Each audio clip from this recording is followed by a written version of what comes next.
Speaking of Democrats on the left who will never praise people over on the right, Jasmine Crockett.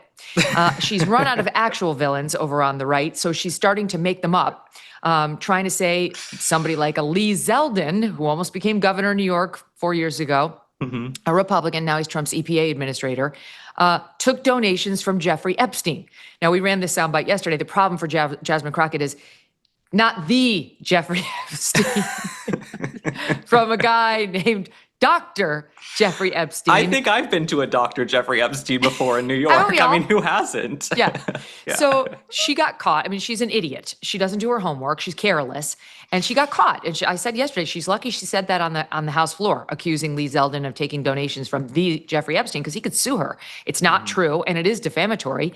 And you can't sue her, though, because she was on the House floor when she said it. And now here she is out there trying to cover it up, trying to pretend she didn't make the error, that like it was intentional and she knew what she was saying might be wrong. In an interview she gave Wednesday to CNN, it's SOT3. Do you want to correct the record on the people that Listen, I never said that it was that Jeffrey Epstein, just so that people understand when you make a donation, your picture is not there. And because they decided to spring this on us in real time, I wanted the Republicans to think about what could potentially happen, because I knew that they didn't even try to go through the FEC. So my team, what they did is they Googled, and that is specifically why I said a Jeffrey Epstein. He admitted that he did receive donations from a Jeffrey Epstein, so at least I wasn't trying to mislead people. I literally had maybe 20 minutes before I had to do that debate. Yeah, but people might see that and say, well, you're trying to make it sound like he took money from I did not know. A registered sex offender. No, but I literally did not know. When you search FEC files, and that's what I had my team to do, I texted them and I said, listen, we're going up. They are saying that she took donations. Right, but someone might say, well, your team should have done the homework to make sure it wasn't a convicted sex trafficker. Within 20 minutes, you could not find that out. Oh, my God. You're an idiot. Let me tell you something, Link.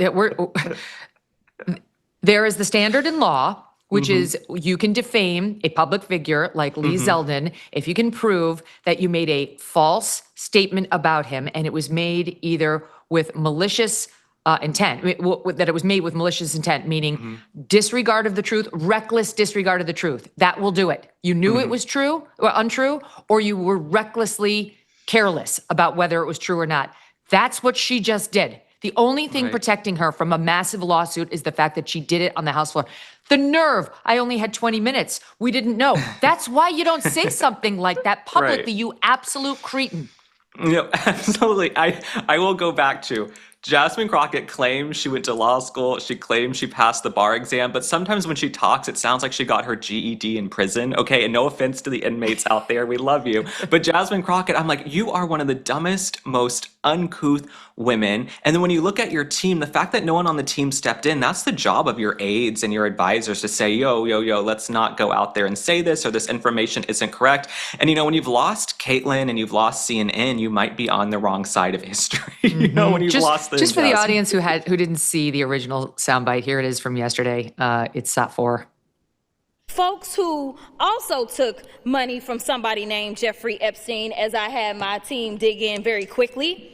Mitt Romney, the NRCC, Lee Zeldin, George Bush, Win Red, McCain Palin, Rick Lazio. I just want to be clear. If this is the standard that we're going to make, just know we're going to expose it all. Okay, and the reason she was doing that is because she was trying to run cover for this Democrat representative, Stacey Plaskett of the U.S. Virgin Islands, who was very tight with Jeffrey Epstein, or so it would appear, as she was texting him live during a congressional hearing, cross-examining Michael Cohen, Trump's fixer attorney, and she was asking Epstein for dirt on Trump that she could raise with Michael Cohen. So that's Jasmine Crockett saying, oh, these are all the people that he gave to, in an effort to diminish the relationship between her fellow representative, to this woman who got in trouble yesterday, Plaskett, but didn't actually get censored, and Jeffrey Epstein. So she'll run cover for her by condemning all those names you just heard, Mitt Romney, Lee Zeldin, completely carelessly, just because she's got to save her fellow, female, black Democrat from the Virgin Islands.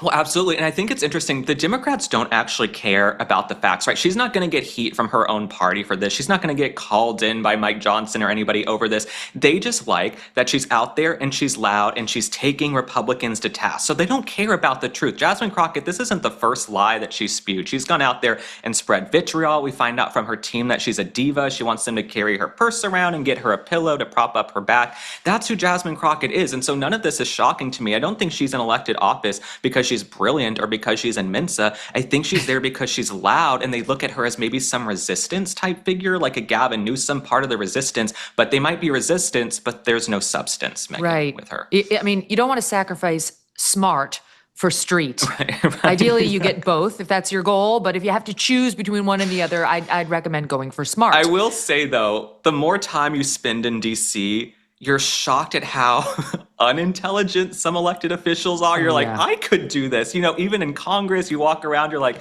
these are just some random blokes from a county somewhere who ended up in D.C. I think I could do this, you know? So I understand 100%. how people end up in D.C. sometimes. They're not intelligent people, everyone. We don't deserve you. You should stay in D.C. just in the capacity that you're in right now. Do not cross over to the other side. We don't deserve you.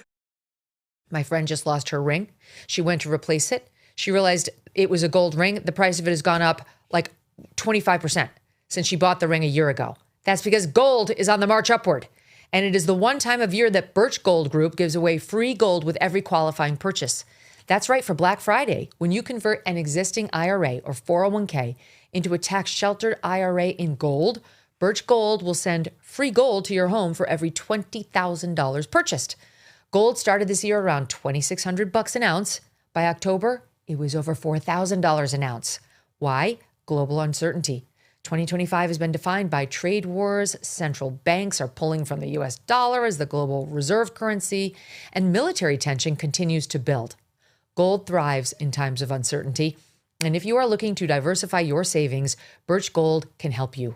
Plus, now through November 30th, get free gold, I say, with a qualifying purchase. Just text MK to the number 989898 to claim your eligibility and for a free info kit on gold. But your opportunity for free gold with purchase will end on November 30th, so don't wait. Text MK to the number 989898 for full details. Message and data rates may apply.